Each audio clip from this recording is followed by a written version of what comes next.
Здравствуйте, дорогие друзья, любители и профессионалы рынков капитала. В рамках наших капитальных размышлений возле биржевого камина вот этого прекрасного, давайте мы сейчас порассуждаем и поговорим. Мы обсудим статью Роберта Пректора, которая вышла недавно. И Роберт Пректор – это руководитель и основатель Elliott Wave International. Мы сейчас об этом поговорим.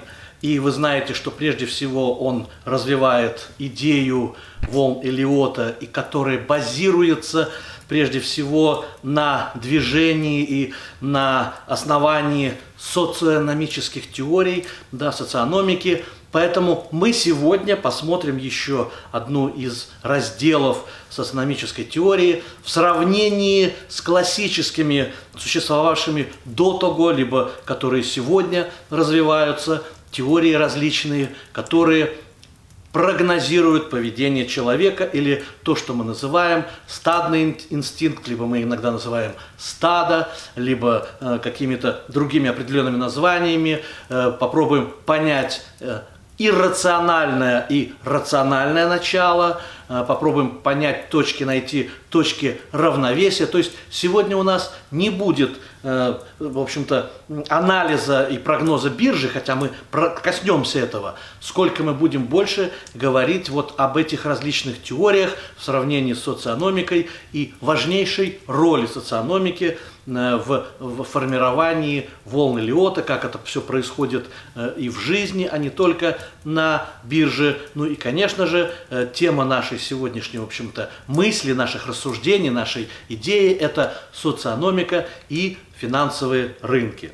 И прежде чем мы начнем развивать эту теорию с вами, на эту тему рассуждать, мы посмотрим сейчас некоторые графики, некоторые основные тенденции на примере Dow Jones Average, то есть усредненный показатель Dow Jones индустриальный, и проверим, как же это сейчас работает и работает ли на самом деле. Мы сейчас сделаем небольшой экскурс буквально в прошлое на пару месяцев, посмотрим, что у нас буквально позапрошлая неделя сформировалась, и увидим, как это все работает.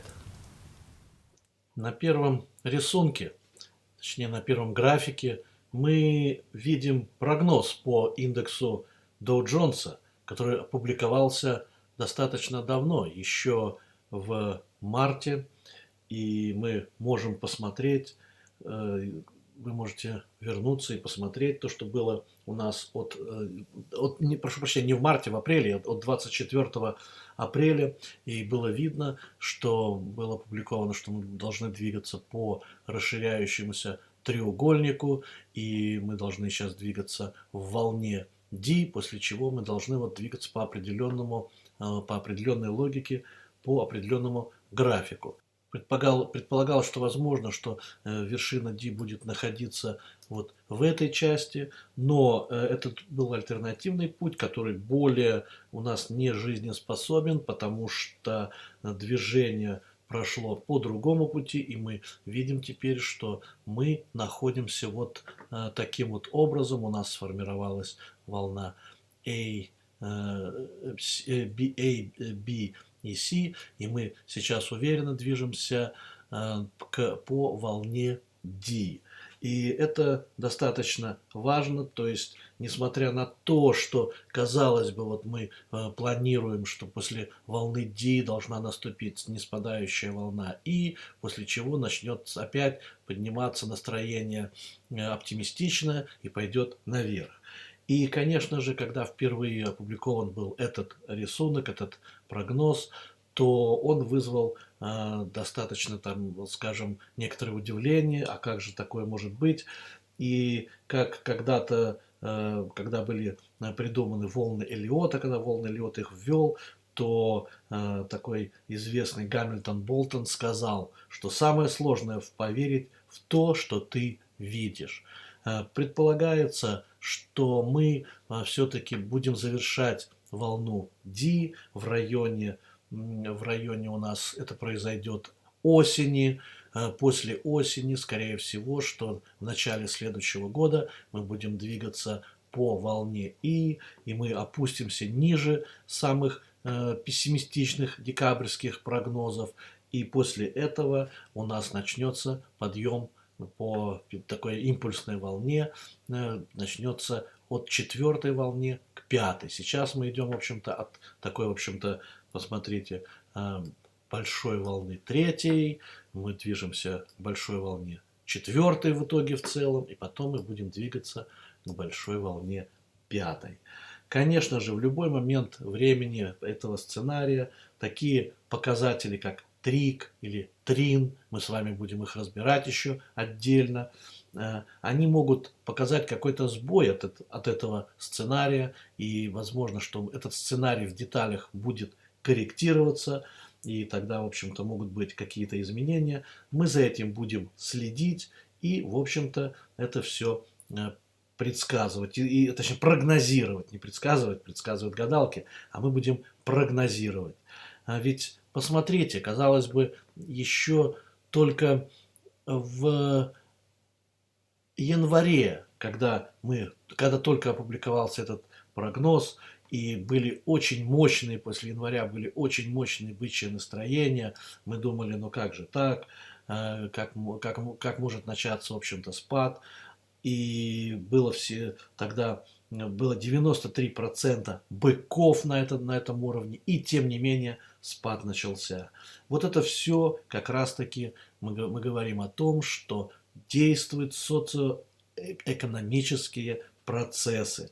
Поэтому мы будем смотреть и будем рассматривать эту ситуацию далее. И сейчас мы вернемся к более глубокой части. У нас сейчас не прогноз рынка и не фотография рынка, а у нас рассмотрение социономических процессов, то есть социальных последствий, то есть взгляд на финансы и на движение биржи с социономической точки зрения, то есть с точки зрения поведения толпы так называемой, а точнее с точки зрения поведения стадного инстинкта. И мы тогда сейчас продолжим этот процесс рассматривать. Каковы же социальные последствия того, что мы только что увидели на графиках? То есть графики каким-то образом определенным, они подвержены силам, окружающим нашу жизнь, силам экономическим и прочим другим, в общем-то, воздействием на рынок. Поэтому давайте посмотрим. И согласно интерпретации расширяющегося треугольника, которого мы только что видели, фондовый рынок находился в корректирующем режиме с 26 января 2018 года. Вот почему наметилась негативная тенденция выражения настроений, особенно на политической арене, несмотря на высокие показатели оптимизма среди инвесторов и потребителей. И вот максимальное негативное настроение у нас будет зафиксировано на дне волны И. Помните, мы только что видели, у нас сейчас идет подъем по волне D, есть определенное настроение оптимизма, потом на волне И. И это проявление будет продолжаться в течение нескольких недель, а может быть даже и месяцев, проявления вот этого негативизма. И не надо ожидать, что будет какая-то подъем социальных настроений на уровне революционных каких-то идей, либо революционных движений. Нет, этого сценария не будет, но определенное напряжение в обществе будет из-за этого. Так говорит социономика. Возможно, что что-то будет по-иному развиваться и продвигаться, может быть, даже более резко, тогда нам нужно будет подготовиться к определенному шторму в жизни. И это тоже нужно у нас развивать. Согласно только что посмотренному рисунку, то до осени мы будем расти. Соответственно, к президентским выборам, которые сегодня намечаются в общем-то, намечаются на территории Соединенных Штатов, подойдем, может быть, даже с хорошим настроением.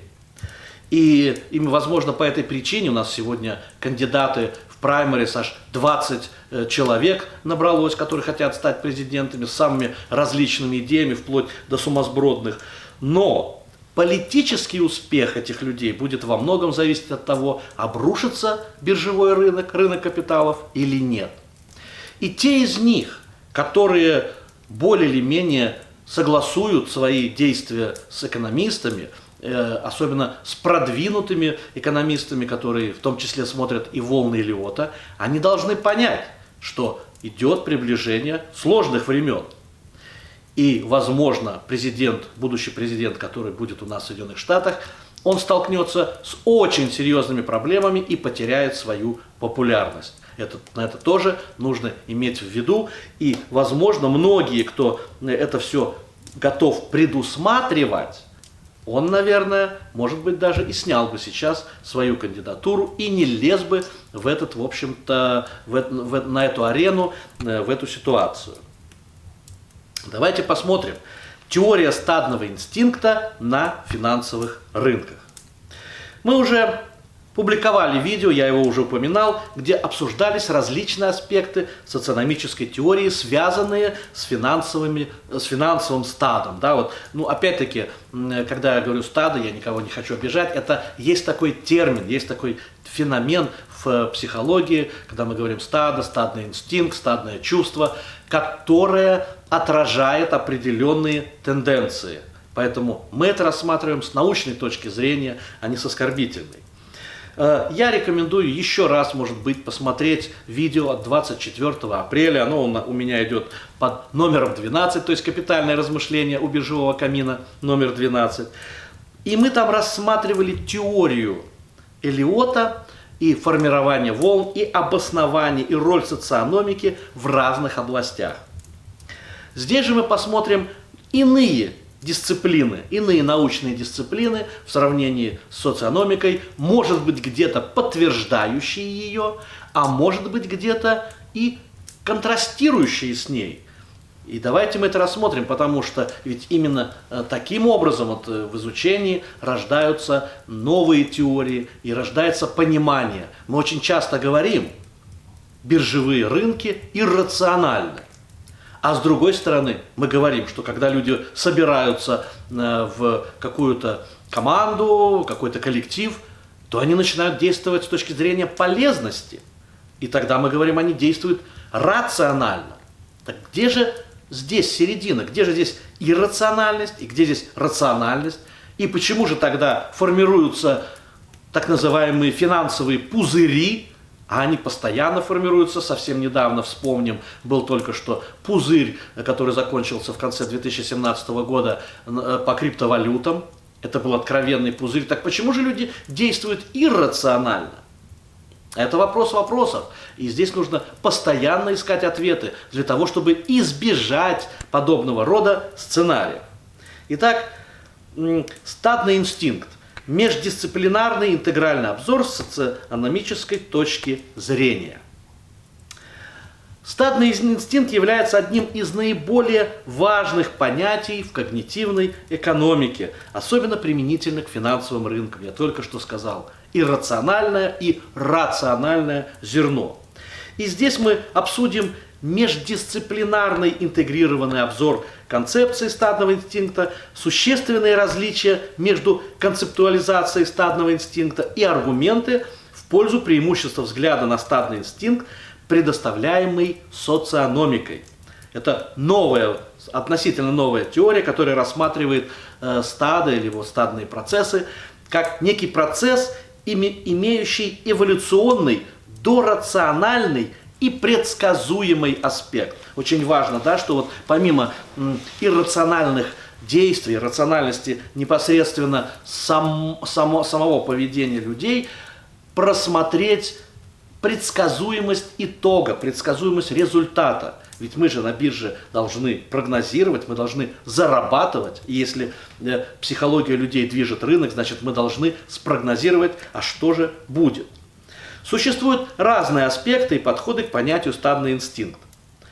Социально-психологические подходы, теория информации и кибернетические подходы, этодологические и биологические подходы, эконофизические подходы, подходы к медицинской модели и социономическая модель.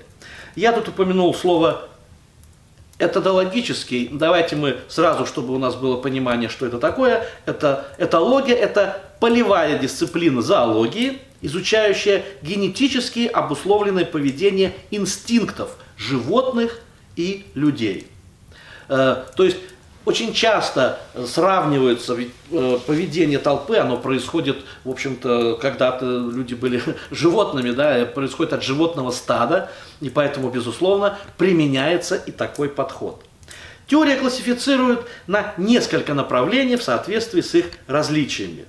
Есть у нас эволюционный компонент или нет, то есть когда мы рассматриваем эти подходы, предполагает контекст неопределенности, или все-таки здесь можно вычислить определенность. Модель агентов как гомогенная или гетерогенная, как гомо, что-то вот такое единое, да, или либо гетеро, то есть разнообразное, в разные стороны движущееся. Динамика стада рассматривается как эндогенная либо экзогенная, сознательные или бессознательные процессы, рациональные или не полностью рациональные процессы, как мы уже говорили, да, то есть иррациональное и рациональное, предполагает теорию равновесия или нет, то есть когда находится баланс между иррациональным поведением, либо рациональным с точки зрения полезности. Наконец, предлагает социономическая модель стадного инстинкта, в отличие от других моделей. Вот мы ее и посмотрим. В последние годы произошел взрыв этих исследований, особенно это характерно для начала нулевых годов, когда несколько было опубликовано очень хороших работ на эту тему, которую мы сейчас обсуждаем, и были сделаны также короткие резюме. Большинство рецензентов, однако, ограничивается довольно-таки узкими теоретическими рамками, на этом все заканчивается. А ведь нас-то волнует глубокое исследование, нас волнует серьезный подход, чтобы была какая-то лекала, как нам предсказывать и прогнозировать результаты. И некоторые рецензенты таких работ предположили, что теории стадного инстинкта без приверженности модели рационального выбора вообще не заслуживают рассмотрения. То есть нет рационального подхода, тогда и нечего этим заниматься. Здесь же делается попытка проанализировать, здесь вот то, что мы сейчас с вами обсуждаем, проанализировать более широкое разнообразие моделей стадного чувства, чтобы мы могли увидеть различия между социономической теорией и ранее сложившимися тенденциями и теориями в этой области. В сегодняшней литературе раскрывается несколько теоретических подходов к изучению стадного инстинкта, то есть к стаду, которые обычно попадают под следующие категории. Давайте посмотрим, какие же это категории, и мы их потом детально рассмотрим.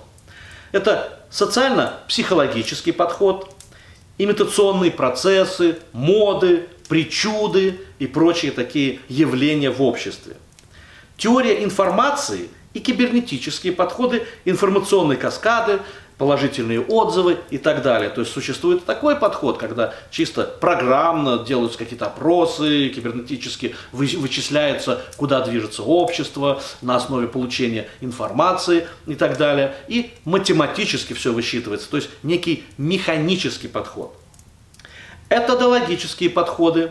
Мы с вами только что посмотрели, что этодология – это поведение животных и так далее. То есть рассматриваются, как ведет себя стая животное, да? Либо как ведут себя перелетные птицы, либо как ведут себя пчелы, муравьиное рекрутирование тоже является этим элементом и так далее. Иконофизические подходы – это теория катастроф, аналогии с песочницей, самоорганизованная критичность, то есть самокритика и так далее. Существуют также и медицинские подходы, то есть медицинские модели, то есть которые по аналогии рассматриваются болезни, либо инфекции, эпидемии, как они развиваются, и этот тоже подход рассматривается при анализировании поведения стада. И, наконец, шестой подход – это социономический подход. Начнем мы с социально-психологической теории стадного инстинкта. Есть такой ученый Шиллер, пожалуй, самый представительный сторонник социально-психологической теории такого стадного инстинкта. И он посвятил большую часть своей карьеры оспариванию предположений экономических теоретиков о полной рациональности инвесторов. И если вы обратите внимание, что это наиболее близко к социономической теории, то есть он говорит, что инвестор не всегда может быть рационален, то есть это не полная рациональность. Многие идеи Шиллера пересекаются с положением социотеории, особенно его акцентом не случайных волнах чрезмерного оптимизма и пессимизма, приводящего к возникновению и исчезновению рыночных, так называемых причуд, слово причуды в кавычках, то есть то, что может на рынке происходить, вдруг неожиданно появляется, и мы даже не можем найти этому объяснение.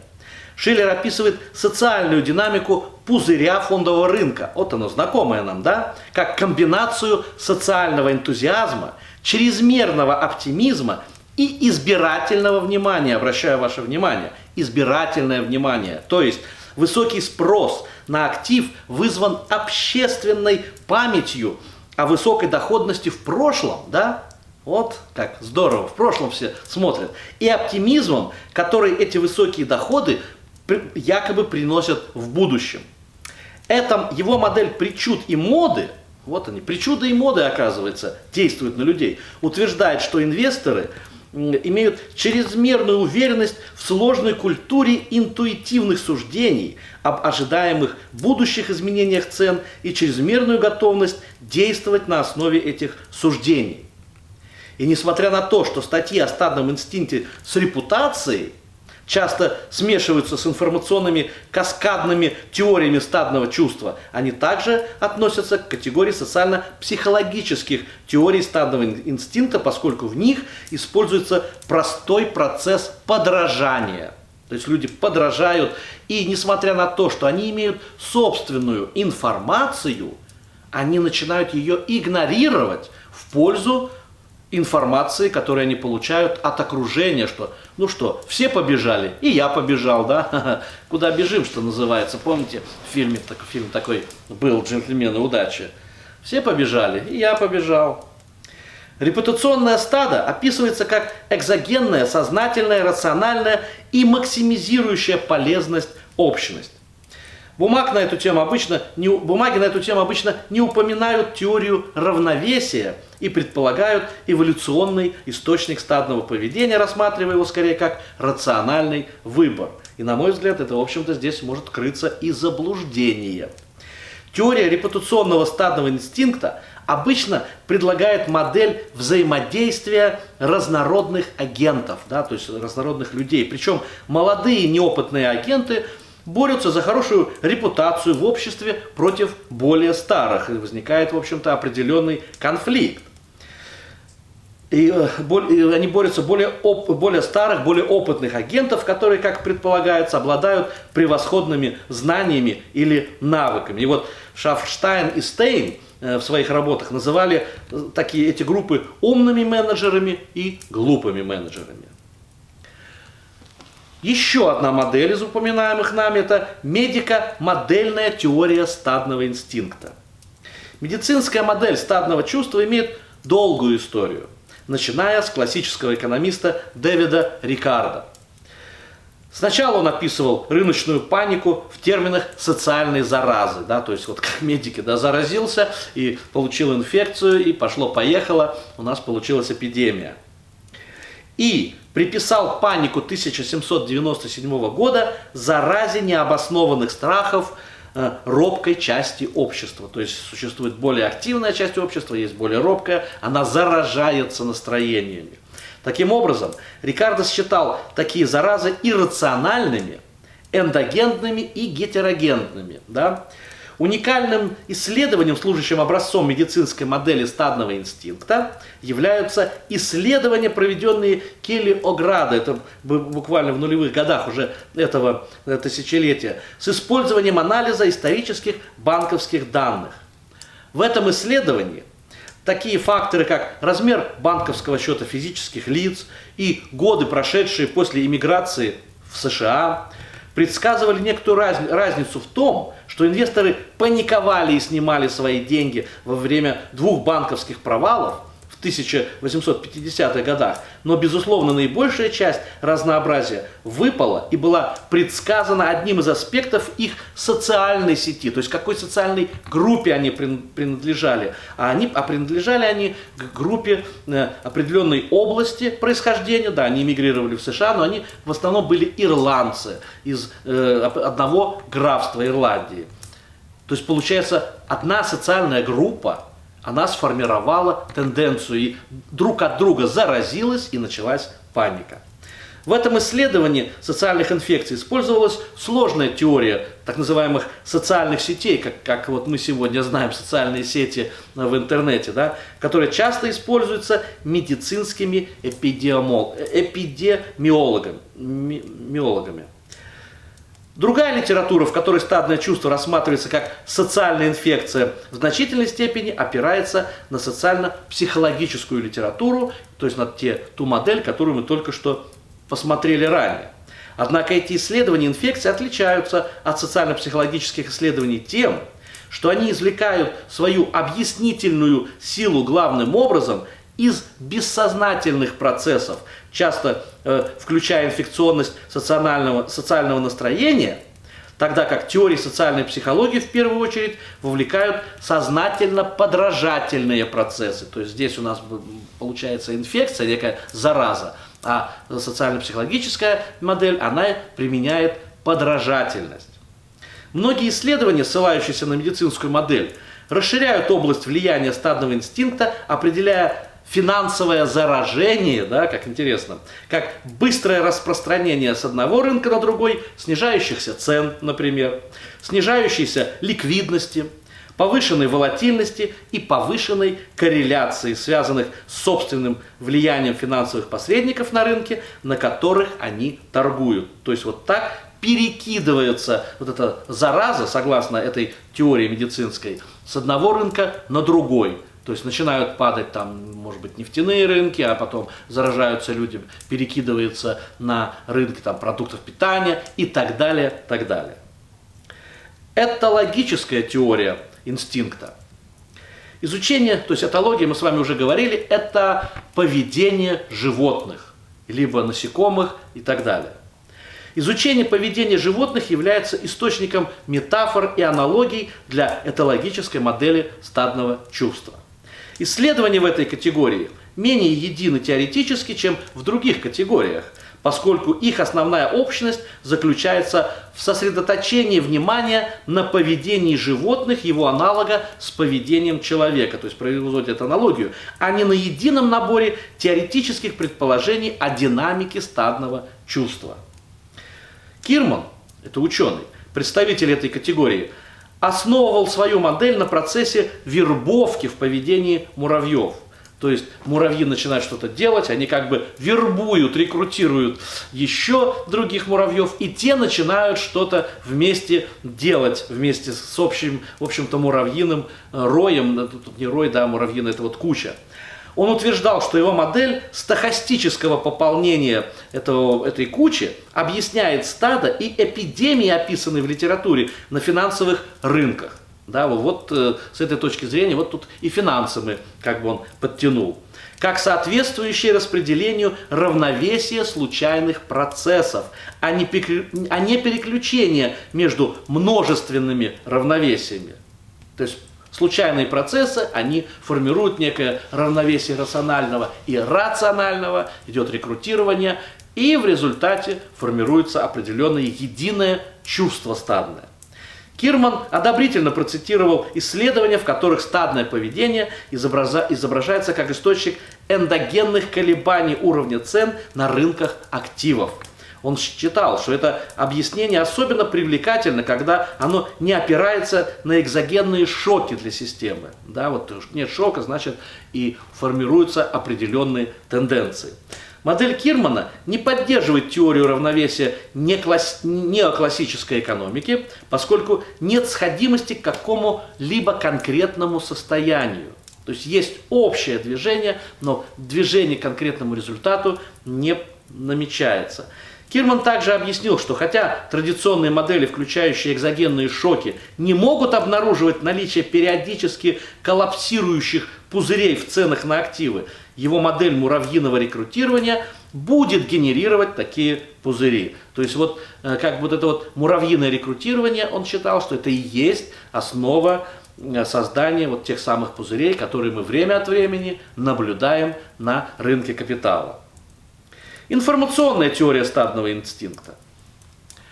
Это любопытно. Информационная теория, она не базируется на психологии. Это скорее такая механическая теория, компьютерно-кибернетическая. И поэтому наиболее часто упоминаемыми представителями информационной модели стада и, возможно, теоретиками стадного инстинкта, часто цитируемыми экономистами являются Беннерджи, Бихчандани, Хирш-Шлайфер и Уэлч.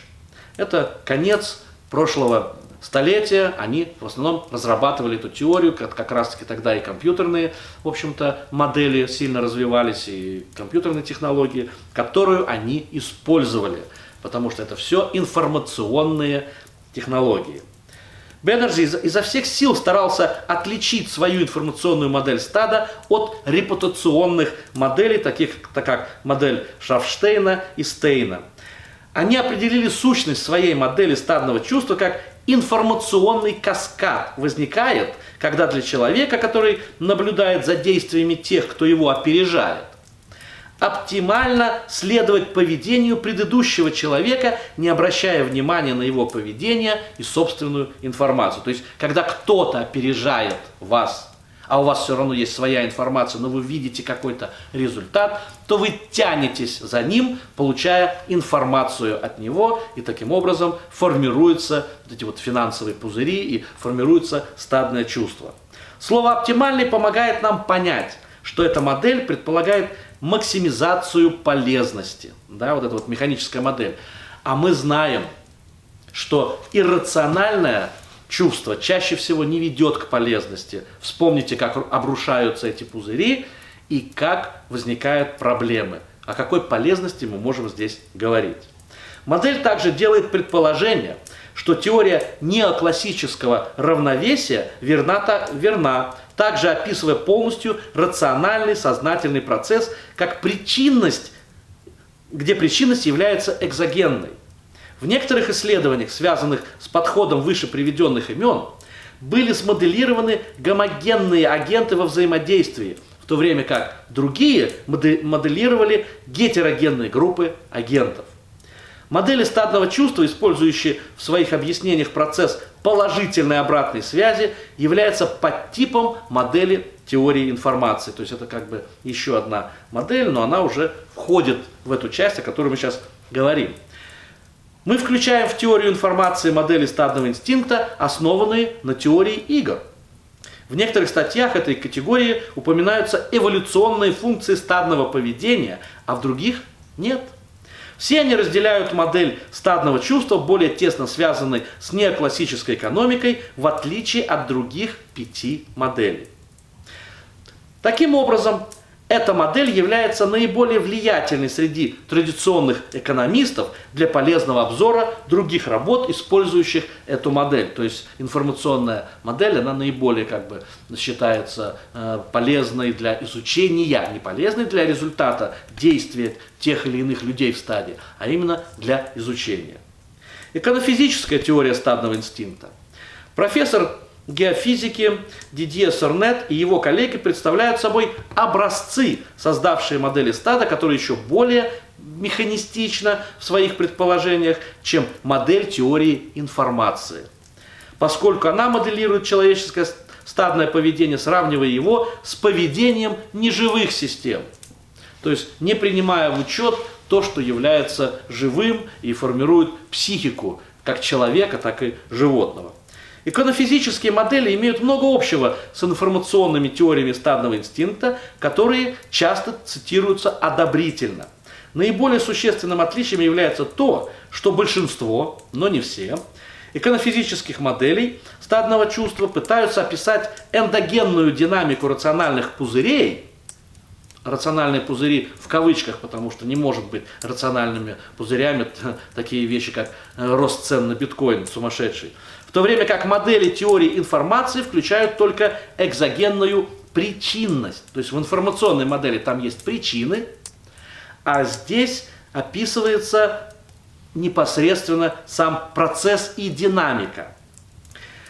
Различные версии модели иконофизики описывают как однородные агенты, так и гетерогенные агенты, и статьи по иконофизике различаются в зависимости от того, являются ли вовлеченные процессы сознательными или нет. Иконофизические модели стадного чувства включают модели, основанные на теории катастроф, потому что во время катастроф человек также ведет себя определенным образом, самоорганизованной критичности и физики песчаных гор. Вы знаете, как песок, он передвигается по мере влияния на него каких-то там ветра, наклонения почвы и так далее. Так вот и все вроде как бы двигаются. И вот это вот механистическое описание стадного чувства. Хотя эти варианты в теории, основанной на физике, имеют важное теоретическое развитие, они имеют ярко выраженную особенность как отражение механистичности. В этом их проблема. И, наконец, в завершении, социономическая теория стадного чувства. Социономическая теория стадного чувства, она представлена прежде всего таким, в общем-то, на сегодняшний день ученым Робертом Пректором, я о нем уже говорил, это основатель и, в общем-то, руководитель компании Elliott Wave International, является новой в описании модели бессознательного до рационального поведения стада, которое определяет эндогенную динамику, которая развивается в однородных группах людей, да, вот когда группы, конкретные группы, объединенные какими-то конкретными интересами в условиях неопределенности. Это очень важно. То есть, особенно финансовые рынки, это же полная неопределенность. И вот есть трейдеры, есть инвесторы, и существует неопределенность. Хотя и является уникальной, отказавшись от традиционных экономических предположений о равновесии и максимизации полезности. Мне кажется, это важно, и это, в общем-то, одно из очень серьезных примечаний, потому что, какая может быть максимизация полезности на финансовых рынках при поведении трейдеров? Один трейдер покупает, другой продает, и всегда их полностью соответствие осуществляется, и кто-то из них думает так, другой иначе. Но не все они одновременно начинают покупать и начинают продавать. Иначе бы продавцов и покупателей просто не было бы в какой-то момент времени. При отделении финансового поведения от экономического поведения социономика объясняет и разрешает конфликт между эндогенными и экзогенными причинно-следственными моделями социального поведения человека. Волновой принцип предполагает, что социальные настроения и финансовые цены являются эндогенными и управляемыми по форме. Согласно социономической модели финансовых рынков, цены являются просто записью динамики эндогенного стадного чувства и не регулируют ее. Да? То есть как бы фиксирование происходит цен, и цены отражают это поведение. Неоклассическая экономика, с другой стороны, считает, что внешние шоки влияют на финансовые цены, которые, в свою очередь, регулируют поведение через законы спроса и предложения. Еще один ученый Мировский, следуя наблюдению Мандельброта о том, что эмпирические или финансовые временные ряды цен не являются непрерывными функциями, объяснил, что неизбежность, что закон спроса и предложения Маршалла, безусловно, является главной жертвой этой реконцептуализации. То есть, видите, мы уже и до закона спроса и предложения дошли, и тут очень много вопросов и очень много различных трактовок и пониманий.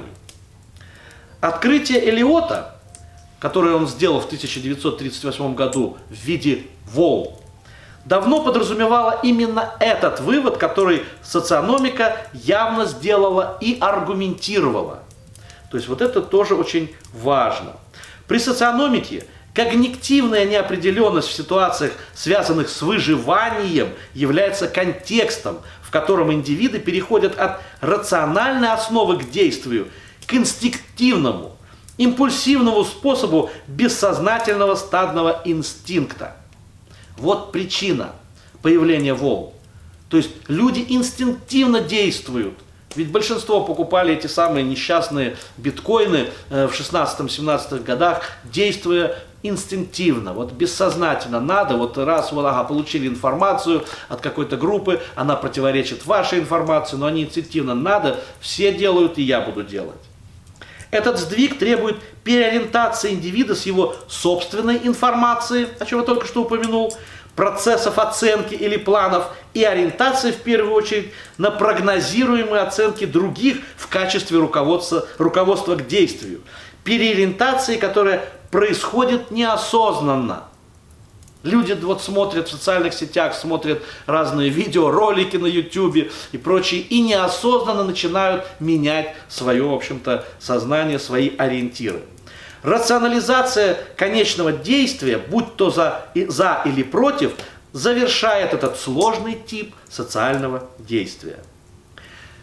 Использование стадного инстинкта в нейрофизиологии помогает социономической теории избежать слабости многих версий психологии инстинкта, которые являются произвольными или беспристрастными к излишним умножению инстинктов для объяснения целей без эмпирической основы для некоторых из соответствующих неврологических исследований, связанных с социономикой. Социономика имеет дополнительное преимущество, заключающееся в том, что она последовательно проводит дифференциацию и согласование между теорией экономики, управляющей принятием решений, в которой знания относительно достоверны. Это правда, да, то есть мы все-таки используем знания и факты, которые действительно являются обоснованными. И теория финансов, управляющей принятием решений, когда знания по своей сути не определены. Вот как бы противоречие между двумя этими положениями, где знание, информация достоверна и где, в общем-то, существует неопределенность. И между ними должно возникнуть определенный баланс. Социономическая теория признает необходимость как приспособления реактивной, то есть реагирующей, экзогенной, механистической причинности в экономических контекстах относительной уверенности, где рациональность является правилом. То есть мы все-таки полагаемся на определенную рациональность, так и для ассимиляции активной, эндогенной, органической причинности в социальных контекстах неопределенности. Вот мы опять касаемся информации достоверной и неопределенности, где стадные поступки являются правилом. И вот да, действительно, именно это позволило создать волны Эллиота, где сформировались определенные правила, исходя из этих тенденций. Эти процессы согласования и ассимиляции на уровне социального поведения не должны быть концептуально противоположными, если каждый процесс понимается в соответствующем контексте, который дает перспективная социономика. Эта уникальная особенность делает социономику следующим шагом в эволюции более широких и точных, и, следовательно, более мощных теоретических моделей социального поведения человека. Еще один раздел – импульсивность против полезности максимизации в среде моделей стадного инстинкта. Модель стада, представленная социономической теорией, отличается по одному или нескольким теоретическим измерениям от каждой из других теорий стадного инстинкта, которые мы ранее с вами перечислили и разобрали. Финансовое поведение, концептуализированное в социономической теории, происходит от эволюционно развитого, эндогенно регулируемого, бессознательного, нерационального, максимизирующего полезность стада среди однородных агентов в условиях неопределенности, в которой равновесие не применяется.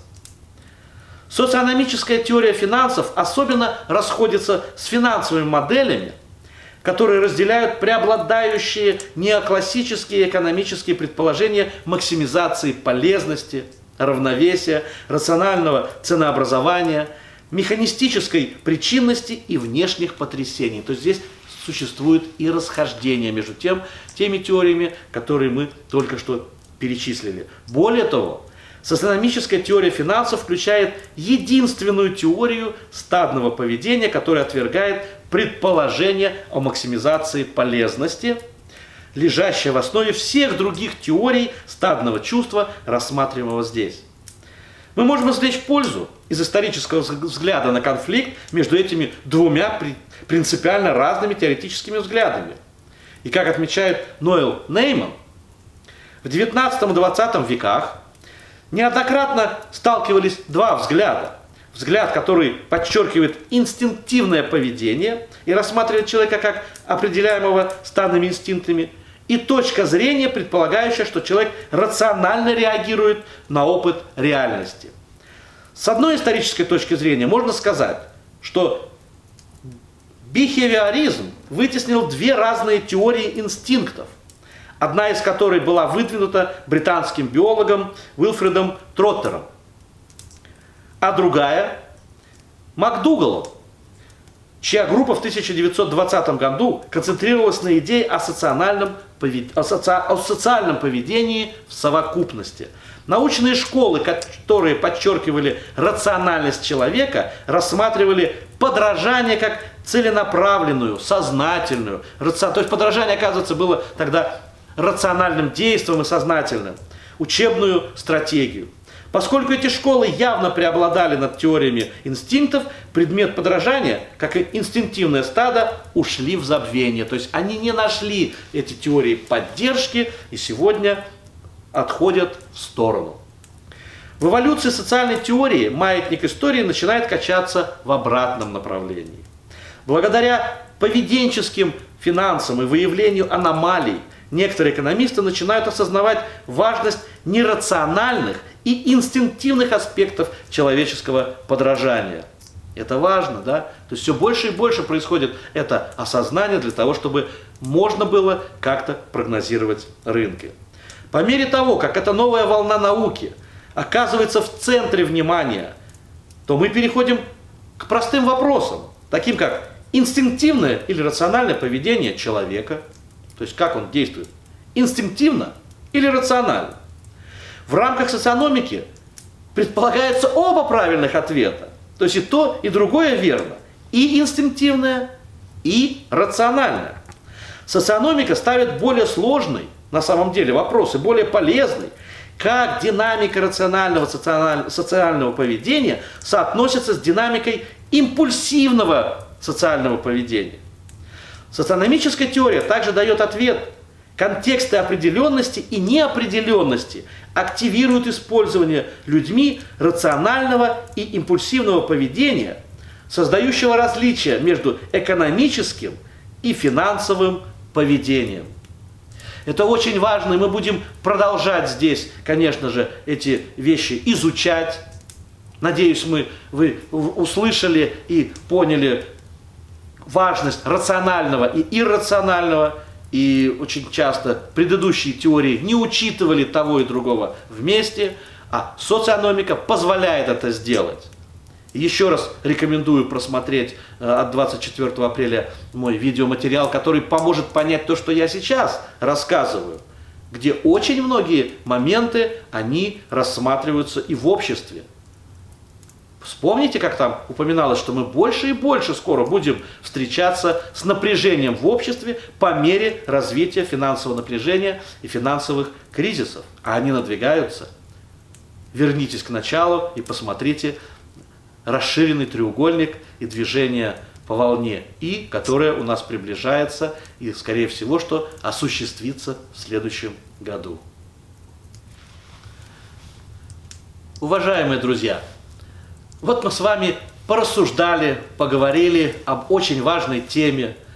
Надеюсь, я не уверен, что всем эта тема, может быть, даже понравится, либо вы ее просмотрите, либо вы ее подробнее изучите, хотя я очень надеюсь на это. И тем не менее, пожалуйста, я буду рад, если это принесет пользу. Вспомните, как один из великих инвесторов в одном из моем обзоре часто говорит, что люди хотят получить все точно и сразу. Они не хотят изучать, они не хотят смотреть тот или иной актив, инвестировать в него или нет. А им дай готовый ответ. да еще и когда купить и когда продать. Так возникают пузыри. И если вы не хотите становиться жертвами финансовых пузырей, либо других аналогичных тенденций, когда развиваются вот эти вот, как мы только что сказали, причуды в кавычках, изучайте социономику, изучайте процессы поведения, изучайте стадные инстинкты, смотрите, и тогда вы будете более разумно на это смотреть, хотя все этому подвергаются. И ваш покорный слуга не исключение. И чем больше вы знаете, тем, к сожалению, больше вы будете подвергаться тем или иным тенденциям. Но я очень надеюсь, что вы будете на это смотреть. Сейчас я хочу завершить вот этот вот мой обзор, пожелать вам всего самого наилучшего, счастья, любви, радости и, конечно же, умных, прозорливых финансовых решений, которые будут решать ваши финансовые цели и укреплять вашу жизнь. До новых волнительных встреч. До свидания и всего доброго.